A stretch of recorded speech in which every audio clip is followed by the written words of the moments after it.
Hello.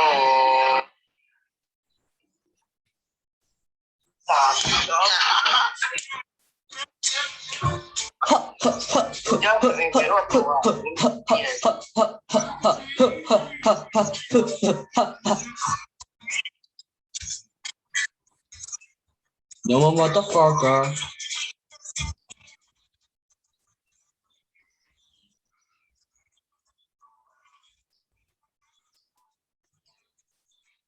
No motherfucker.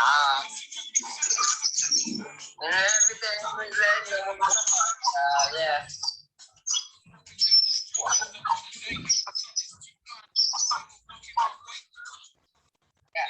Yeah. Oh. DJ, let's go, DJ.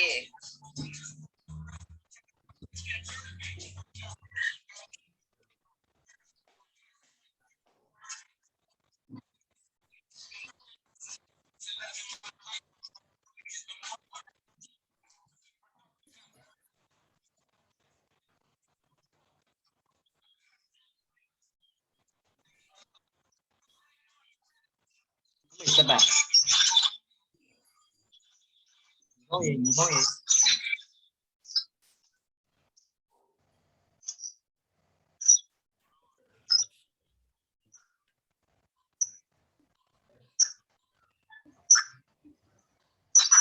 Chỉ có gì? Wait. Mỹ giờ đang đi thuần. Mua gì à mua? Rồi biết gì làm? Có thay đổi.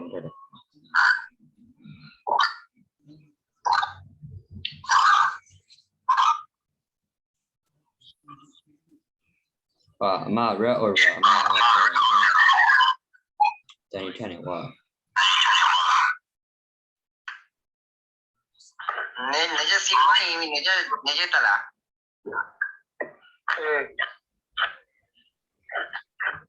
Anh ý mà đây còn plan này nhỉ?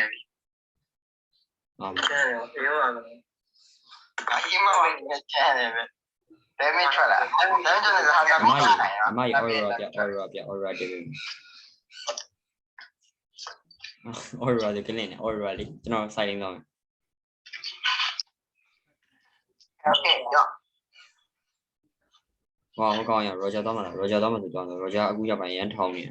Thêm luôn nhiều. Thầu nha. Zepo. Để tỏa trình tiền. Tao mute lâu ra liền Zepo. Có ai còn gì? Ok.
Okay, 4 minutesကျော်ပါပြီဘယ်နှစ်ယောက်ရောက်ပြီလဲဒီချာတို့ကြည့်အောင်1 2 3 4 5 6 7 8 9 10 11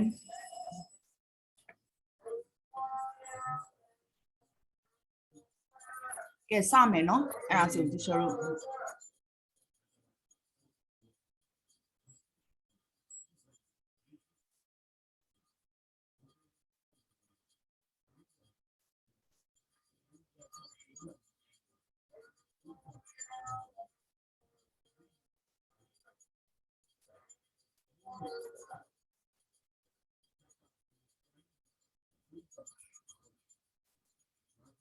โอเคဗီဒီယိုလေးတွေဖွင့်မယ်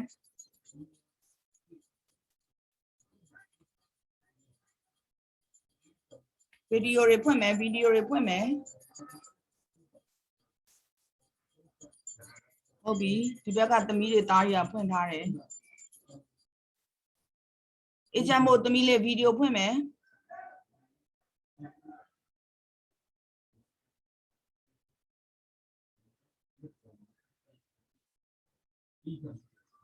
နေချီရဲ့သမီးရဲ့ video ဖွင့်မယ်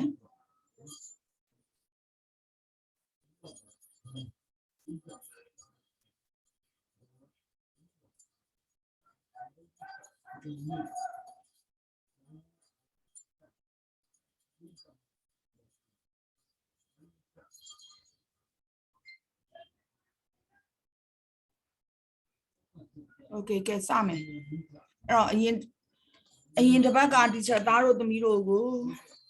ဟိုဟာနော် Nick England ကနော်ဟိုဟာ study questions ကို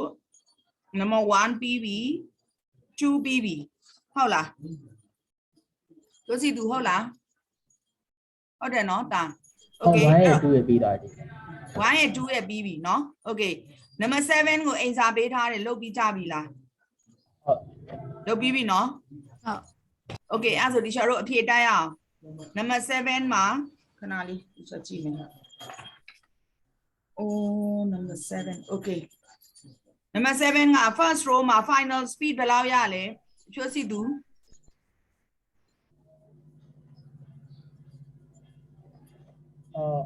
30 meter per second Okay 30 meter per second Okay ဟုတ်ပြီ Noရဲ့ second line မှာသမီး second column မှာ acceleration ဘယ်လောက်ရလဲသမီး 0.1 meter per second Okay ဟုတ်ပြီ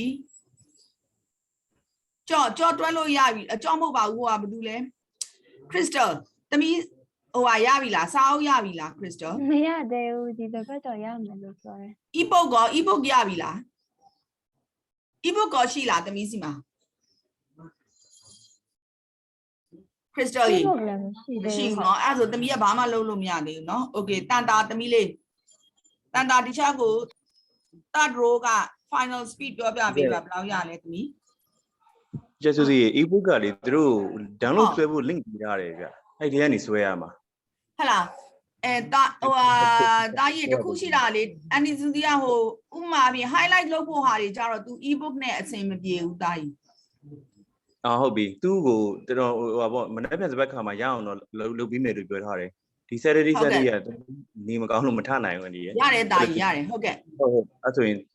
တပည့် Crystal ချမ်းမနေ့ပြန်စပတ်ခါ2ရက်တည်းရအောင်လုပ်ပေးရမယ်နော်ညပြီးပို့ဆက်ပြီးပါ ဟုတ် Thank you တာကြီးအဲ့တော့သမီးဟိုကနေပါခုနဒီချက်ဘသူ့မေးနေတာလဲဟိုဟာပြီးွားတန်တာလားမသိဟဲ့လား ဟုတ်တယ် သမီးလေးဘယ်လောက်ရလဲအဲ့မှာ final speed 16 meter per second Okay ဟုတ်ပြီရမုံသမီး last row ကဘာတွက်ခိုင်းတာလဲဆို time taken ဘယ်လောက်ရလဲ 0.2 second 0.2 second ဟုတ်ပြီအဲ့ဒါဆိုရင်အားလုံးပြီးတယ်လို့ teacher ယူဆမယ်နော် Okay နော်ညနိုးပြီးလားသမီးလေးပြီးတယ်နော်အဖြေတိုက်လား ဟုတ် ဖြေတိုက်တယ် Okay ကြော့အဖြေတိုက်လားသမီး ဟုတ်တိုက်တယ်ချေ ရိုက်တယ်နော်ဤဖုံးရောသမီးလေးအဖြေတိုက်လားတိုက်တယ်ဟုတ်ပြီအေချမ်းမိုးရောသမီး ဟုတ်တယ်စီ တိုက်တယ်နေချီသမီး ဟုတ်ဖြေတိုက်တယ် Okay ဟုတ်ပြီကဲအဲ့ဒါဆိုအခုဒိုးတွေဒါပြီးသွားပြီဆိုတော့အခု number 3သွားရအောင် Number 3 yeah write down the equation which links acceleration to a change of velocity and time ကဲအဲ့တော့ acceleration ရဲ့တားတို့သမီးတို့ပုံတင်နည်းကိုရေးခိုင်းတာနော် Okay နော်ကဲ agent မို့လေသမီးဒီချက်ကိုပြောပါအောင်ပုံတင်နည်း A acceleration နဲ့သူက change of velocity နဲ့ time နဲ့ link ဆိုတာအဲ့ဒါသမီးဟိုအောင်ပြောတာ acceleration ရဲ့ပုံတင်နည်းကိုပြောတာတွက်မယ်ဆိုဘာပုံဘယ်ပုံတင်နည်းသုံးလဲသမီးလေး B minus U1 ဝေး B minus U1 ဟုတ်ပြီ v minus u by t เนาะအဲ့တော့ a is equal to yes v minus u by t เนาะဒါကိုရေးရမှာပြီးရင် number b ကြည့်မယ်သားတို့သမီးတို့ number b use the information at the top of page 5 to calculate the acceleration of the f1 car ပြီးတော့ flee เนาะနှစ်ခုကိုတွက်ပေးရမယ်เนาะပထမဆုံး f1 car ရဲ့เนาะ f1 car ရဲ့ acceleration တွက်ရအောင်ဒီချိုတို့အဲ့ဒါဆို a is equal to ပါဒီမှာ v minus u by t 这边才是够了。 သမီး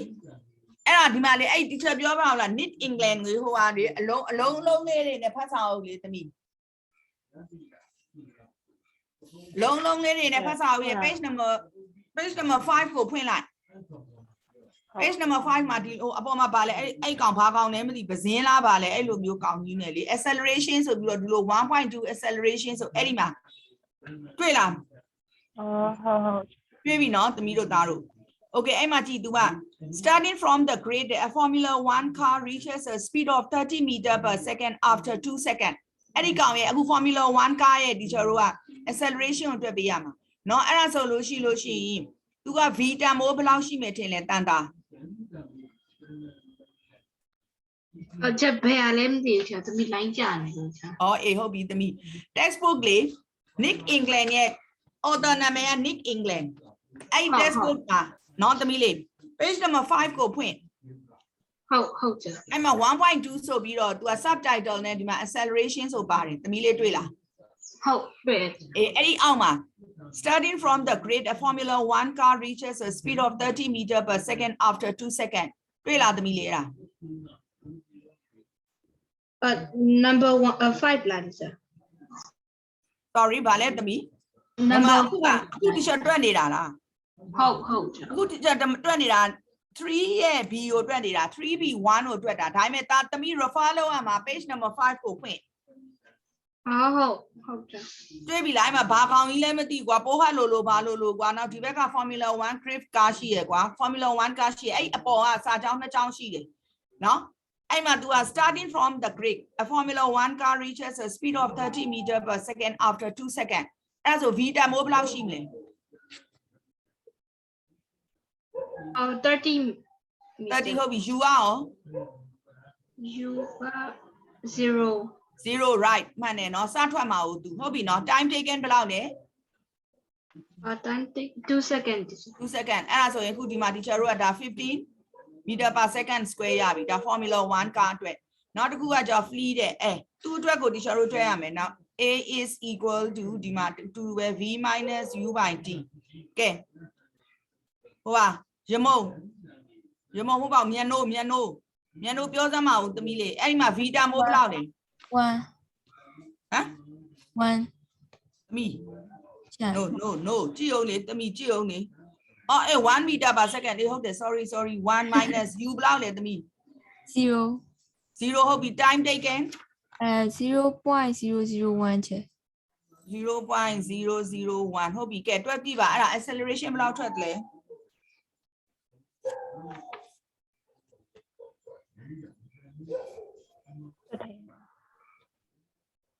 ညနိုးရဲ့ acceleration ဘယ်လောက်ထွက်လဲ 1000 right unit ပြောသမီး meter per second square right ဟုတ်ပြီနော်အဲ့ဆိုဒါ number 3 ပြီးပြီ number 4 ကြည့်အောင် this question refers to the journey shown in figure 2.3 နော် figure 2.3 ကဘယ်မှာရှိလဲဆိုတော့ဒါတို့သမီးတို့ page number 6မှာရှိတယ် page number 6မှာရှိတယ်နော် page number 6ကိုဖွင့်မယ်အဲ့မှာ figure 2.3 ဆို trapezium ပုံနဲ့ calculate the cyclist deceleration over region CD of the graph C နဲ့ D နဲ့အခု तू ကဒီလိုသွားတယ်မလားဒီလိုသွားနေတယ်ဒီလိုသွားနေတာမှာ height part ကိုတွက်ရမှာအဲ့ဒီ part ဒီမှာ C ရှိတယ်ဒီမှာ D ရှိတယ်ဆွဲလိုက်တာနားကတ်သွားတယ်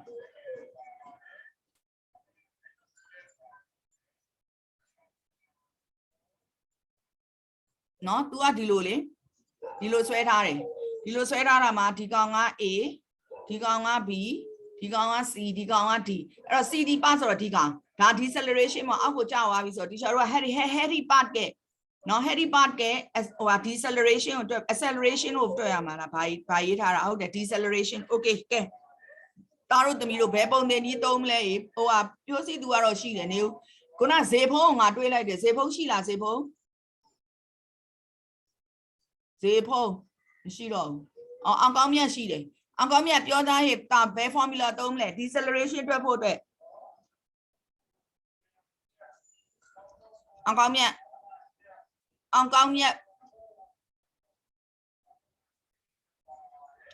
မရှိဘူးလားကြောင်ပုံတော့တွေ့နေပြီးတော့သူ့ကိုမတွေ့ဘူးကဲဤဖုံသမီးလေးပြောပါအောင်ဒီချက်ကိုဘယ်ပုံနေနည်းသုံးမလဲဤဖုံရင် 1 might do pH like 1.2 no လေသမီးလေး deceleration ကိုတွေ့မှာငါသမီး deceleration area thing sorry အေးမဟုတ်ဘူးသမီး area မဟုတ် deceleration သမီးလေး deceleration A equal to V minus 2.c ပဲ အေးဘောသမီးရဲ့အတူတူပဲပေါ့ဟုတ်တယ်သမီးเนาะ A is equal to V minus U by T ပဲเนาะအဲ့တော့ तू က calculate the decelerationဟုတ်ပြီကဲအဲ့ဒါဆိုရင်အခု teacher က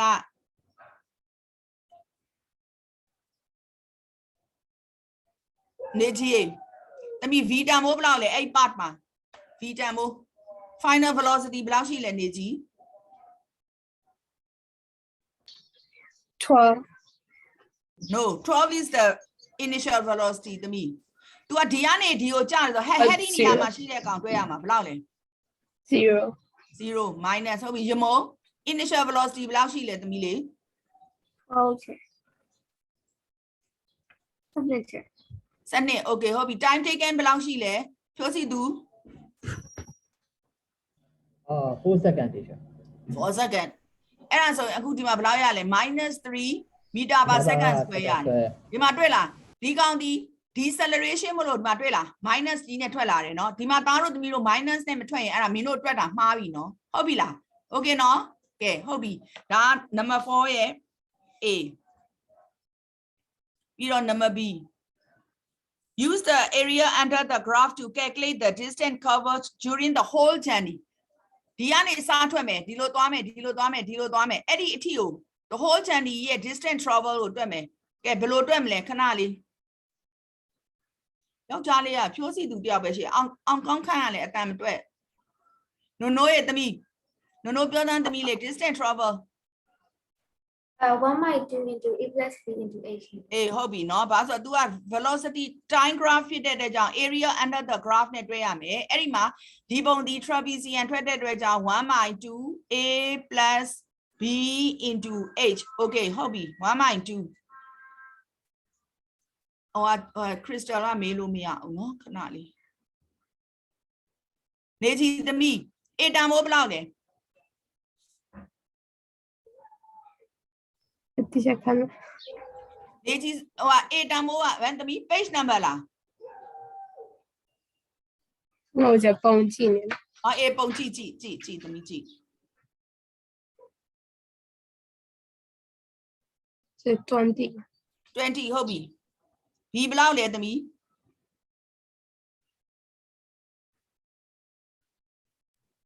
8 8ဟုတ်ပြီ H ကောသမီးလေး 12 H က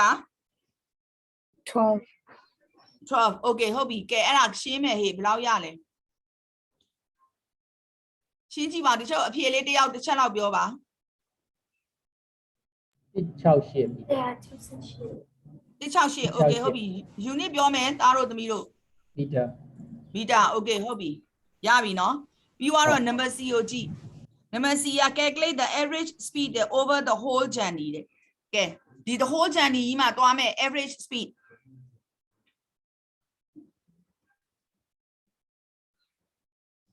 ဒီနေ့ဟိုဟာလည်းမတက်ပါလား William လည်းမတက်ပါလားเนาะအဲ့တော့ဒီမှာ total distance travel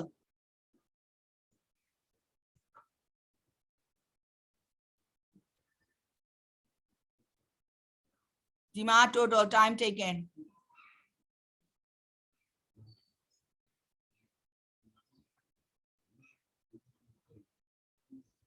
နော်ဒီချက်အပေါ်နည်းနည်းတင်လိုက်မယ် okay အဲ့တော့ total distance travel ကဒီမှာ168 total time taken ကဘယ်လောက်ရှိလဲ20အဲ့ဒါဆိုဒီချက်တို့စားလိုက်တော့2 8လီ16 point 2 4လီ8 8.4 speed မလို့ meter per second okay เนาะရပြီเนาะဒါတို့သမီးတို့ okay အဲ့ဒါဆိုကူးမယ်ကူးပြီးဒီချက်တို့ number 5သွားမယ်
တို့စီသူပြီးွားလာသားလေး ဟုတ်ပြီ teacher ဟုတ်ပြီဒီအပေါ်တင်ပေးစရာလိုလားတင်ပေးရမလားရမုံပြီးပလားသမီး ဟုတ်ပြီးသွားပြီရှင် ပြီးွားဤဖုံးအောင်သမီးရေ ပြီးသွားပြီရှင် okay ဟုတ်ပြီဤဖုံးလည်းပြီးပြီနိုးနိုးရောသမီးလေးပြီးပြီထင်တယ်နော်နေချီပြီးပလားသမီးလေး ဟုတ်ဆက်ပြော ဟုတ်ပြီမြန်နိုးသမီးမြန်နိုးရေ အပေးပြီချက် မြန်နိုးရဲ့အောက်ကဘာတူလဲကြော့လားမသိဘူး ဟုတ်ပေးပြီချက် ပြီးပြီနော်ဟုတ်ပြီ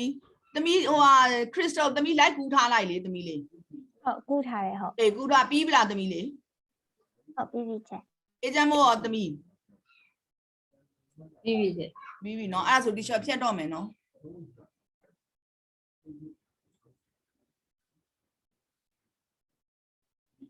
ကဲ number 5 ကြည့်အောင်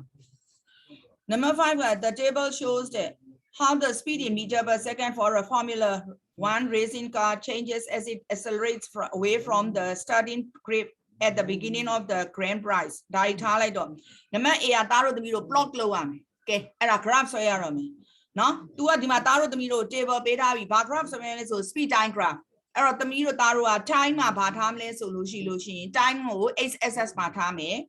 နော်ဒါ s ယူလိုက်ကြိုက်တာထားလို့ရတယ်နော်တခြားဒါတခြား x မှာထားလို့ဆိုမဟုတ်ဘူး time ကိုသမီးတို့ဘာသမီးတို့ y မှာထားလဲရတယ် speed ကိုဘယ်မှာထားမလဲဆိုလို့ရှိရင် y-axis မှာထားမယ်ကဲအဲ့ဒါ plot အရင်လုပ်ကြည့်လုပ်ပြီးပုံထွက်လာမယ်အဲ့ဒါကိုအရင်သားတို့သမီးတို့ plot လုပ်လိုက်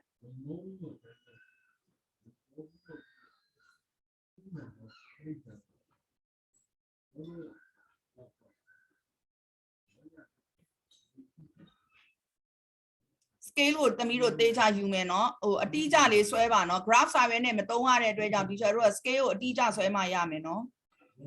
ဥပမာ1 scale တစ်ခုနဲ့တစ်ခုကြားကို1ဆိုလဲ1 cm ဆို1 cm 2 cm ဆို2 cm နော်အဲ့တော့အခုဒီမှာ0 teacher 2 4 6 8 10 12 14 16 ဒါတိုင်း time ဆိုတော့ second ဒီမှာ velocity meter per second เนาะ तू ကကြာဘယ်လိုသွားမလဲဆိုတော့10ကနေဘယ်လောက်ထိသွားမလဲဆိုတော့80ထိသွားမယ်10 20 30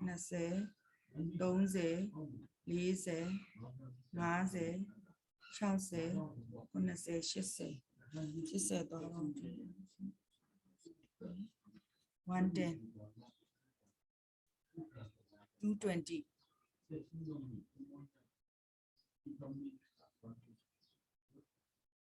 220 ပြီးတော့ sorry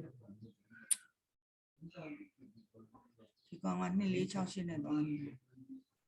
24နဲ့သွားတာတစ်ဆိုတော့ဒီမှာ1မှာ10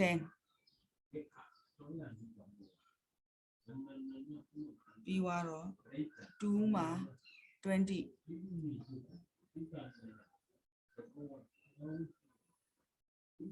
4မှာ36 4မှာ36ဆိုတော့ဒီမှာ4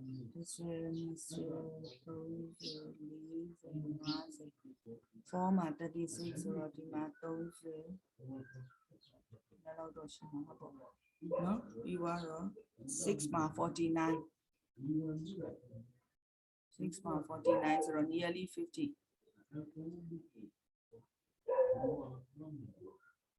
ြီးတော့8မှာ57 6 7 8 8မှာ57ဒီမှာ60ဆိုတော့10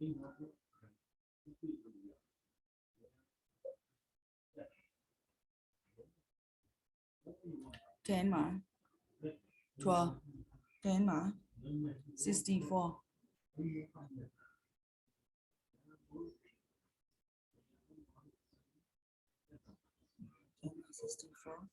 12မှာ14သွားမယ်ပြီး16သွားအောင်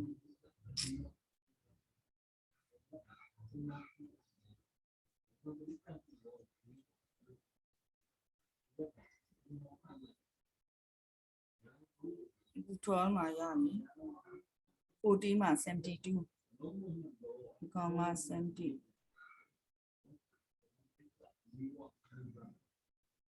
ြီးတော့16မှာလည်း16မှာလည်း72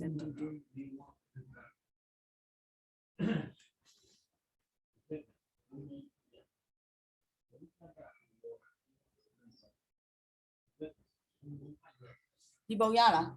တားတို့သမီးတို့ဆွဲတာ ဆက်ရမှာလားဒီချက် ဟင် ဆက်ရမှာလားဒီချက် ဘာလဲတာ အဲ့လိုဆက်လိုက်ရမှာလားမြင်းနဲ့လိုက် ဆက်ရမှာဗောငါသားရဲ့ဆက်လေးသားဆက် ဟုတ်ဟုတ် ဩဆက်မှာနော်ဒီလိုနော်ဟိုဒီလိုမျိုး dead dot ဒီလိုမျိုးနော်ဒီလို straight line နေနဲ့ဒီလိုမျိုး line မဆက်နဲ့နော်သူ့ကို curve မြင်အောင်ဆက်ရမယ်နော်ဒီနေရာမှာဒါ straight line က head နေရာမှာဒါရှိမယ်နော်ဒါဆို level 2နေလို့ဒီအောက်ကကောင်ကဒီလိုခုံးပြီးတက်ရမယ်နော်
ပြောစီသူပြီးလား ဟုတ်ပြီ teacher ထွက်လာတာအဲ့ပုံ ဟုတ်အဲ့လိုပဲကားထွက်တယ် အေးဟုတ်ပြီအေးချမ်းမို့ရောသမီး ဟုတ်တယ်ရှင် ထွက်တယ်လား ဟုတ် โอเคနေကြီးသမီး ဟုတ်ထွက်တယ်ရှင် โอเคဟုတ်ပြီဟိုဟာခရစ်စတန်ကတော့ဆွဲလို့မရဘူးเนาะ तू ကဟိုဟာမရှိသေးတော့မြန်လို့ရလားသမီးလေးအဲ့ပုံ ရရဲ့ချေ တန်တာသမီး ဟုတ်ရတယ်ရှင် ရမုံယွန်း ဟုတ်ရပါတယ်ရှင် ရတယ်เนาะသမီးโอเคဟုတ်ပြီနေကြီးသမီးရလားနေကြီး ဟုတ်ရဲ့ အေးငါတူမေးပြီးပြီလားမသိမေးပြီးပြီအော်အေးဘာဖြစ်လို့အဲ့ဒါအဲ့ဒီကိုရောက်သွားတာလဲအော်အပုံသမီးရလားသမီးလေးအဲ့ပုံထွက်တယ်เนาะโอเคနောက်ဒီအောက်ကဘာလို့လဲအေးချမ်းမို့ရောသမီးအေးချမ်းမို့ဒီချက်မေးပြီးပြီပဲ ဟုတ်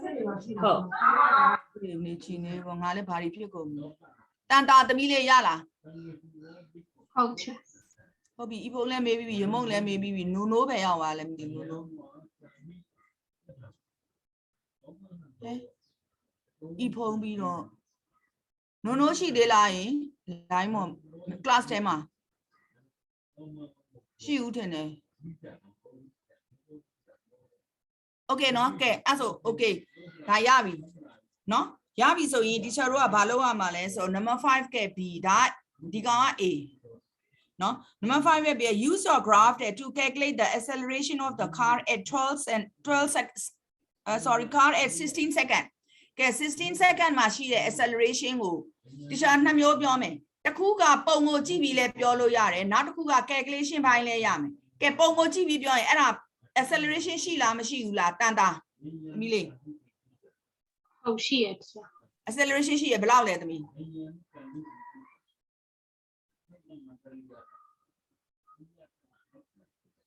တွက်မှရမှာ တွက်မှရမယ် no ပုံကိုကြည့်ပြောရင်ရတယ်အခုဒီချက်ပုံကိုပြောတာသမီးလေးပုံကိုကြည့်ပြောမယ်ကဲသမီးတွက်မှရမယ်ဆိုဒီချက်တွက်ပေးစမ်းကဲအတွက်ကိုရမယ်ဆိုသမီးလေးတွက်မယ် A is equal to V minus U by T okay V ဘယ်လောက်လဲသမီး 72 V ရ 72 okay ဟုတ်ပြီ U 0 U ကဘယ်မှာလဲ0သမီးဒီမှာ16ကိုလေဒီကောင်နဲ့ဂျားကိုတွက်မယ်လေ0ဆိုသမီးဒီမှာ0စက္ကန့်မှာပဲ0ရှိတာလေဟုတ်လား ဟုတ် အဲ့တော့ तू က16မှာရှိမှာကိုသိချင်သမီးဒီကောင်နဲ့ယူမရမယ်ဒီကောင်နဲ့လာယူဒီကောင်ကပါလေဘယ်လောက်လဲ 72 အေး72ပဲ time taken ဘယ်လောက်ရှိမလဲဒီနဲ့ဂျား 2 second အဲ့ဆိုဘယ်လောက်ထွက်မလဲ 0 okay နော်ဒါအခု calculation နဲ့ကဲ teacher က graph ကိုကြည့်ပြီးပြောမယ် this is ပါလေ the object is moving with constant speed ဟုတ်လား constant velocity ဒီမှာလဲ82ဒီမှာလဲ82အဲ့ဆို constant velocity ဆို is there any acceleration in at 16 second ဖြိုးစီသူပြောတန်းတာ ရ teacher အဲ့လိုပါပြော ဒီ လို မှာ က် ဒီ point နဲ့ဒီ point မှာဒီမှာလဲ72ဒီမှာလဲ72အဲ့ဆို object is moving with constant velocity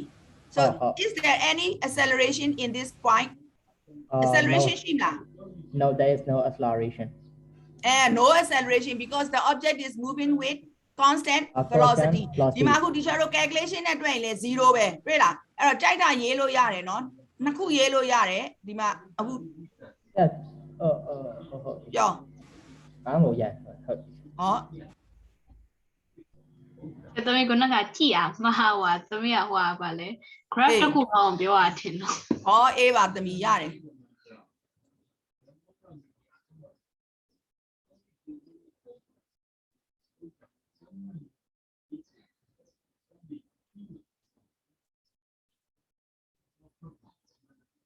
တိုက်တာရေးလို့ရတယ်နော်မတွက်ချင်ရင်လည်းဒီကောင်နဲ့ဖြည့်ပေးရင်လည်းရပါတယ်နော်ကြိုက်တာနဲ့ဖြည့်ပါဒါပေမဲ့ number 1 2 2ကိုကြည့်အောင်2ကကြတော့ဘယ်လောက်လဲ1 second နဲ့1 second ဆိုတော့အခုဒီမှာ0ဒီမှာ2 1 second ဆိုတော့ဒီအလဲဒီကောင်1 second เนาะကဲအဲ့ဒါအတွက်ကြတော့ teacher တို့ကတွက်မှရတော့မယ်เนาะအဲ့တော့ A is equal to ဒီမှာ V minus U by T ဤပုံလေးသမီးပြောပါဦး V တန်မိုးဘယ်လောက်လဲဒီ1 second မှာ Yeah, 10. 10ဟုတ်ပြီ you ရောသမီး you ကဒီကနေ 0 okay time taken 1. 1အဲ့ဒါဆိုဒီမှာ10 meter per second square เนาะ okay เนาะဟုတ်ပြီကဲအဲ့ဒါဆိုအဲ့ဒါလေးကိုကူးပါဒါတို့သမီးတို့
အားလုံးပြီးပြီလားရှယ်ဖြစ်မှာမဟုတ်လို့မပြီးတဲ့လူနဲ့အတန်လေးပေးပါโอเคအဲ့ဒါဆိုဒီရှယ်ဖြစ်မယ်ဆိုတော့ဒီဘက်ပဲဖြစ်လို့ရမယ်ဒီဘက်က3အောင်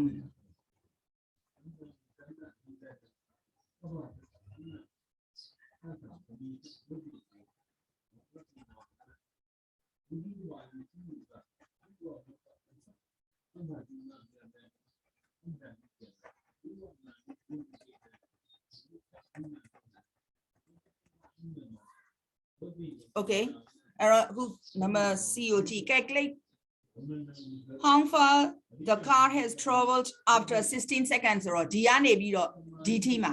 เนาะကားကတဲ့သူဘယ်လောက်သွားခဲ့တယ်လေတဲ့เนาะအဲ့ဒါ total distance travel ပဲအဲ့တော့ total distance travel ကိုတွက်ဖို့ဆိုဒီ teacher က velocity time graph ပေးထားတဲ့ကြောင့် area under the graph နဲ့တွက်မယ် okay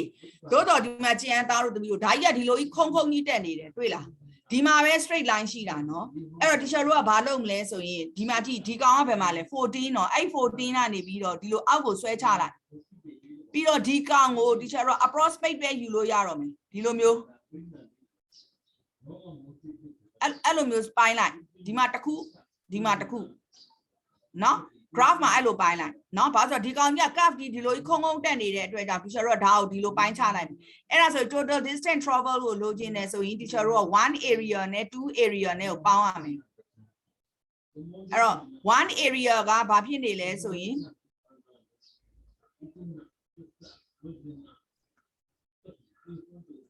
1 area က triangle 2 area ကဘာလဲ rectangle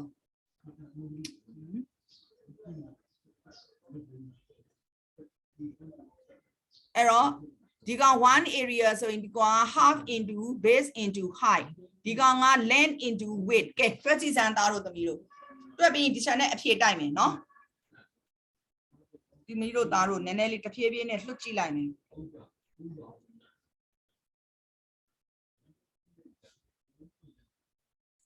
ချက်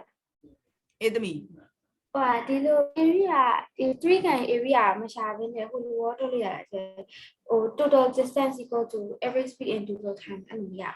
total distance travel equal to average speed into total time taken average speed into total time taken သမီးပြောတာကအခုဒီမှာ s is equal to d by t ဟုတ်လားဒီကနေတွက်မယ်ဟုတ်လား no အဲ့ဒါဆို d ကိုလိုချင်တယ်ဆို s into t သမီး average speed သိလား မသိ မသိသမီးဘယ်လိုတွက်မလဲဟုတ်တယ်မလားနော်သမီးရယ် okay အဲ့တော့ဒါနဲ့ပဲတွက်ရတော့မှာနော်ဟုတ်ပြီနော်သမီးလေး okay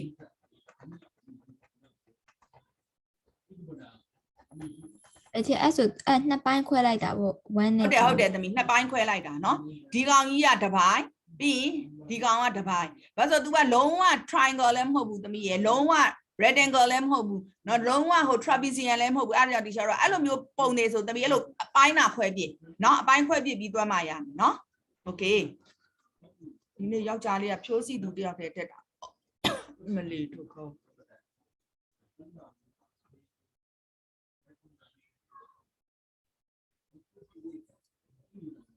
ဒီချက်အဲ့လို area 1 2ဟိုခွဲရင်လေ graph မှာပါ1 2ဆိုပြီးထည့်ပေးရအောင် ထည့်ပေးပေါ့သမီးကအဲ့ဒါမှသမီးကို assessor ဘယ်က1လဲဘယ်က2လဲသိမှာပေါ့သမီးရဲ့နော်ထည့်ရမယ်သမီးရဲ့ ဟုတ်တယ် အေး thank you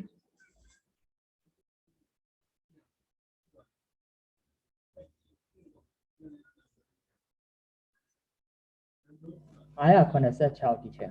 မီတာ ခဏလေးသားလေး number 5 က C က900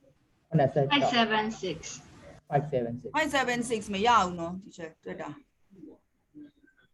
အဲ့လို ဆရာကြီးရေ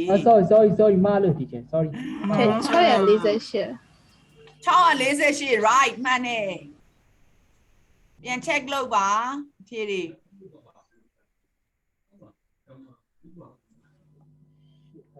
648 teacher ဟုတ်လားသားလေး ဟုတ်ဟို1နဲ့2နဲ့မှားယူလိုက် အေးသား ဒီကောင်ကကျွန်တော် teacher ဟိုb square equal to u square plus 2as နဲ့တွက်လို့မရအောင်နော် a ဘာလဲသားလေး ဟို b square equal to u square plus 2as နဲ့တွက်လို့မရအောင်နော် okay you know v ဟုတ် ဘယ်လဲ v က v က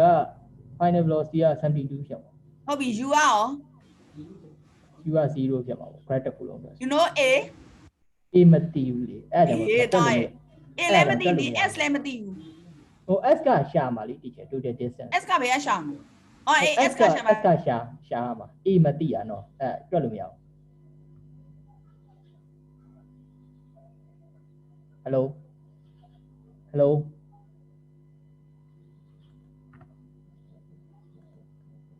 အဲ့ကြောက်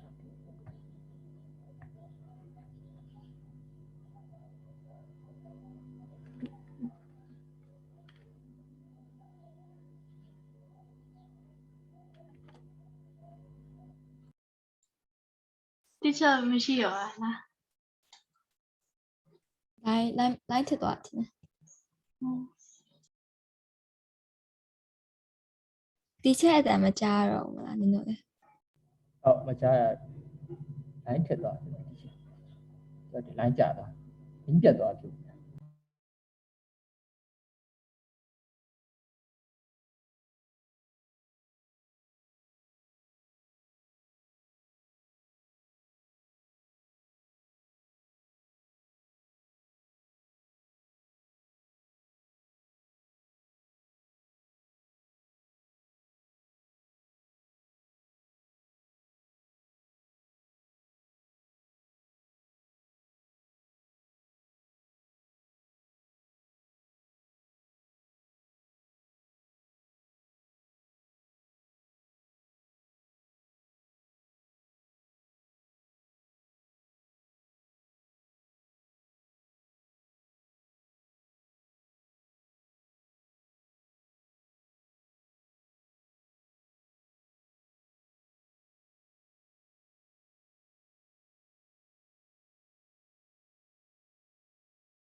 teacher mute ထားတယ် teacher အားလုံးပြီးသွားပြီလားသားတို့သမီးတို့ပြီးပြီနော်โอเคဟုတ်ပြီ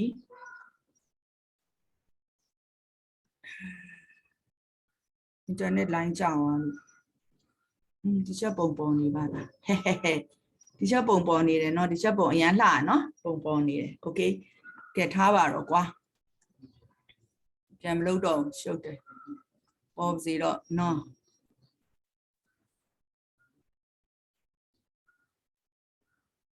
โอเคကဲပြီးသွားပြီဆိုရင်ဒီချက်တို့ဟိုကကြည့်အောင် number 6ကိုကြည့်အောင်သားတို့သမီးတို့Number 6 ka dimati tua drag cars are designed to cover distance of 400 meter in about 6 seconds. No, tua tuama distance of 400 meter to time taken 6 seconds. During this time, the cars accelerate very rapidly from a standing start. No, okay. At the end of 6 seconds, a drag car reaches a speed of 150 meter per second. Calculate the drag car's average speed. Okay, average speed ko twa me taru tami lo yin. Average speed ko twa me so do re aku dia number 6 no. Number 6 ke a average speed ko twa me so ye pon te ni le pyo ba o. speed equal to d by d လားချေ အေးဟုတ်တယ်เนาะဒါပေမဲ့ तू ကအေးပေါ့ distance by time taken ပေါ့เนาะ okay ဒါပေမဲ့ total distance ပေါ့သမီးရဲ့เนาะဒီမှာလဲ total time taken ပေါ့เนาะ okay เนาะကဲအဲ့ဆိုသားတို့သမီးတို့အခုဒီရှာဟိုကဘယ်လောက်ရှိမလဲ distance ကဘယ်လောက်ရှိမလဲ 100 meter right 400ဟုတ်ပြီ time taken 6ခဏလေးဒီချက်ကြည့်မယ် okay 6ဆိုတော့ဒီတို့တွေစားလိုက်မယ်ဘယ်လောက်ရလဲဘယ်လောက်ရဖြိုးစီသူစားလိုက်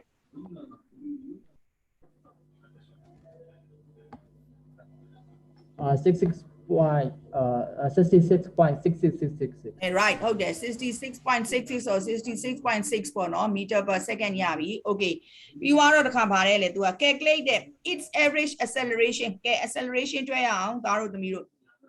အဲ့တော့ a is equal to ကဒီမှာ v minus u by t เนาะအဲ့ဒီမှာအခု teacher က v ဘယ်လောက်ရှိမလဲပြောပါဦး v final velocity 150 meter per second 150 okay u 0 okay t ပြီးတော့ဟိုt 6 seconds 6 second okay ဟုတ်ပြီအဲ့ဒါဆို teacher တို့စားပြီအဲ့ဒါဘယ်လောက်ရမလဲဆိုတော့25ပေါ့နော် meter per second square okay ရပြီသားတို့သမီးတို့အဲ့ဒါဟိုဟာလို့တော့ကူတော့ so တို့ဒါဒီကပြီးသွားပြီ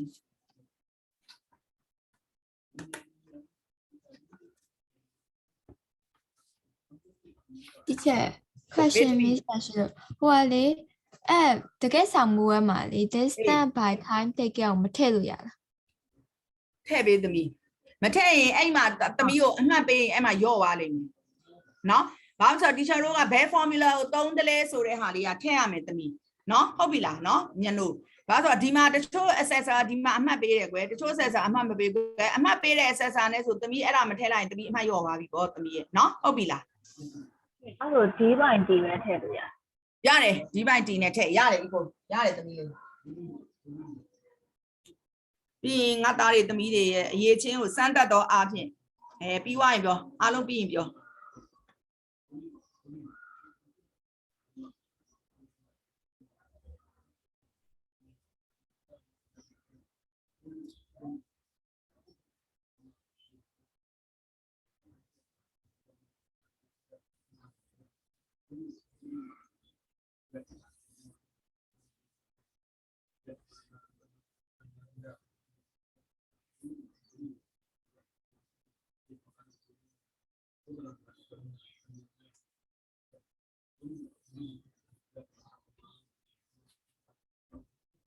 အားလုံးပြီးပြီလားမပြီးသေးတဲ့လူရှိရင်ဒီချက်တစ်ချက်လေးပြောပါဘာမှအတမ်းမကြရင်ဒီချက်ဖြတ်မယ်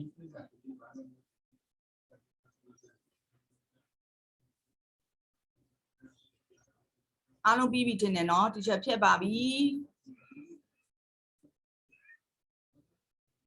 哦，ဘယ်နဲ့ stop sharing ဖြစ်သွားတာလေ new share ပါ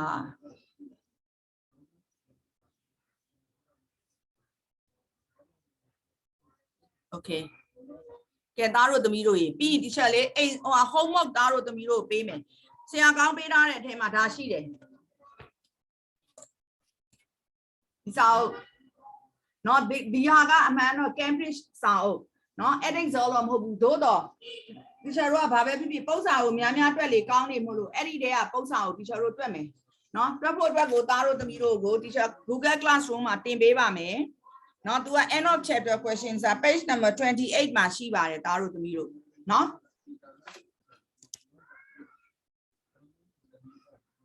အဲ့ဒီမှာဒီချက်တို့ဘာလဲဆို end of chapter question page number 28မှာ number 1 to 20ရှိတယ်1 to 20ရှိတယ်เนาะသားတို့သမီးတို့အဲ့1 to 20ကိုဒီချာကအခုဒီနေ့ 30th เนาะ 30th ပြီးရင်လေးမှာ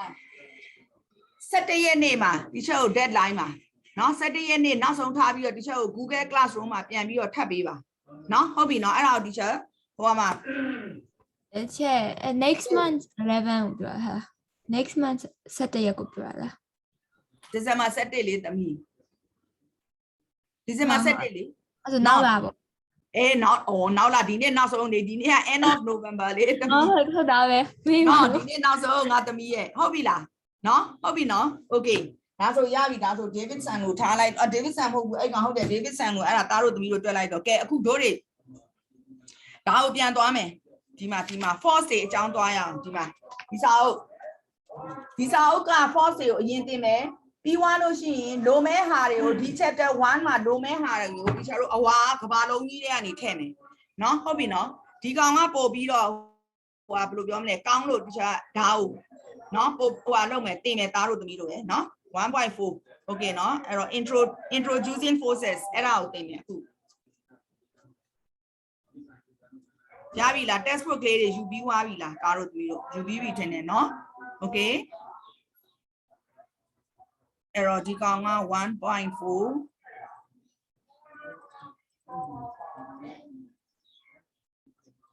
ဒီချက်ကိုနောက်က assignment ဟိုအပေါက်20လို့စလုံးလာတဲ့ ဟုတ်ပါတယ်ရှင်အပေါက်20စလုံးအားကြောင့်သမီးတို့17ရက်တောင်ပေးထားတာဒီချက်ကနော်အဲ့ဒါသမီးတို့မှလည်းတခြား subject တွေလည်းရှိသေးတယ်လေနော်အရန်ဟိုကတ်ကြီးပေးလိုက်လို့ရှိရင်သားတို့သမီးတို့ဟိုဟာဖြစ်မှာအစင်မပြေမှာဆိုလို့အားကြောင့်ဒီချက်ပေးထားတာ deadline ပေါ့ကွာနော်ဟိုဟာ December 17ရက်ကတော့ဒီတာနဲ့စောပြီးတင်ချင်လဲရတယ်နော်ဟုတ်ပြီလား17ရက်နောက်တော့မကြစိမ့်နဲ့နော်ဟုတ်ပြီနော်အဲ့တော့ဒီကောင်ကဘာလဲဆို Mid England